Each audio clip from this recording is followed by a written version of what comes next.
बस सीधे कहें कि कीमत क्या है। लेकिन उनके अपने ग्राहक थे। जब वे आते तो वे पूछते, दादा कहाँ हैं? दादाजी कहाँ हैं? क्योंकि उनके साथ यह एक खेल है, एक नाटक है। चाहे हम 1 या 2 रुपये हारे, चाहे वह कम हो या अधिक, वह बात नहीं है। वे इसका आनंद लेते थे। अपने आप में वह गतिविधि ही कुछ ऐसी थी जो जारी रखने योग्य थी। इसके माध्यम से दो व्यक्ति संवाद कर रहे थे। दो व्यक्ति एक खेल खेल रहे थे और दोनों जानते थे कि यह एक खेल था, क्योंकि निश्चित रूप से एक निश्चित फिक्स कीमत संभव थी। पश्चिम में अब उनके पास निश्चित कीमतें हैं, क्योंकि लोग अधिक गणना करने वाले और अधिक लाभ से प्रेरित। वे समय बर्बाद करने की कल्पना भी नहीं कर सकते। बात मिनटों में तय हो सकती है। कोई आवश्यकता नहीं है। आप बस सटीक कीमत लिख सकते हैं। घंटों साथ में क्यों लड़ना? लेकिन तब खेल खो जाता है और पूरी चीज एक दिनचर्या, रूटीन बन जाती है। यहां तक कि मशीनें भी इसे कर सकती हैं। व्यवसाय की आवश्यकता नहीं है, ग्राहक की आवश्यकता नहीं है।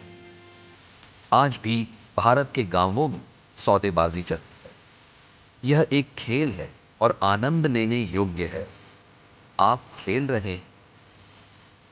यह दो बुद्धिमत्ताओं के बीच का मुकाबला है और दो व्यक्ति गहरे संपर्क में आते हैं। लेकिन यह समय बचाने वाला नहीं। खेल कभी समय बचाने वाले नहीं हो सकते और खेलों में आप समय की चिंता नहीं करते। आप लापरवाह होते हैं और जो कुछ भी चल रहा होता है, आप ठीक उसी क्षण उसका आनंद लेते हैं। ओशो और उनके पिता। लेकिन जीवन में पहले 7 वर्ष सबसे महत्वपूर्ण होते हैं। फिर कभी आपको इतना अवसर नहीं मिलेगा। वे 7 वर्ष आपके 70 वर्ष तय करते हैं। उन 7 वर्षों में सभी आधारशिलाएं रखी जाती हैं। इसलिए एक अजीब संयोग से मैं अपने माता पिता से बचा रहा और जिस समय मैं उनके पास पहुंचा, मैं लगभग अपने दम पर था। मैं पहले से ही उड़ रहा था। मैं जानता था कि मेरे पास पंख हैं। मैं जानता था कि मुझे उड़ने में मदद करने के लिए किसी की सहायता की आवश्यकता नहीं। मैं जानता था कि पूरा आकाश मेरा है। मैंने कभी उनका मार्गदर्शन नहीं मांगा और यदि मुझे कोई मार्गदर्शन दिया भी जाता तो मैं हमेशा तीखी प्रतिक्रिया देता। यह अपमानजनक है। क्या आपको लगता है कि मैं इसे खुद नहीं संभाल सकता? मैं समझता हूं कि मार्गदर्शन देने में कोई बुरा इरादा नहीं है। उसके लिए मैं आभारी हूं। लेकिन आप एक बात नहीं समझते कि मैं इसे अपने दम पर करने में सक्षम हूं। बस मुझे अपनी क्षमता साबित करने का एक मौका दो।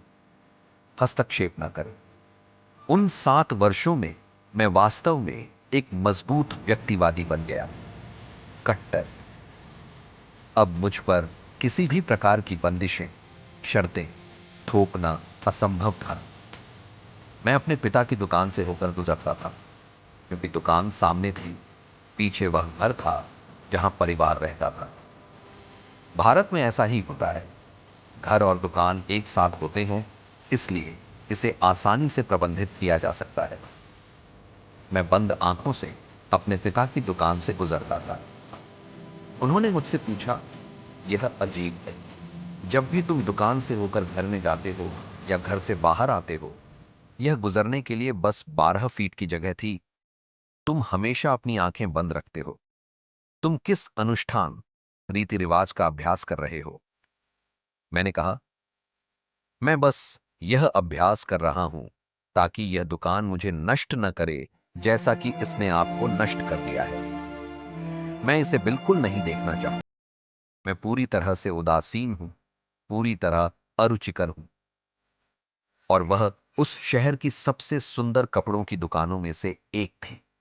वहां सबसे अच्छी सामग्रियां उपलब्ध थी, लेकिन मैंने कभी उसकी तरफ नहीं देखा। मैं बस अपनी आंखें बंद करता और गुजर जाता। उन्होंने कहा, लेकिन अपनी आंखें खोलने में कोई नुकसान नहीं है। मैंने कहा, कोई कभी नहीं जानता, कोई भी विचलित हो सकता है। मैं किसी भी चीज से विचलित नहीं होना चाहता। जब मैं बहुत छोटा था तो मेरे लड़की की तरह लंबे बाल थे। भारत में लड़कों के इतने लंबे बाल नहीं हैं। कम से कम उस समय इसकी अनुमति नहीं थी।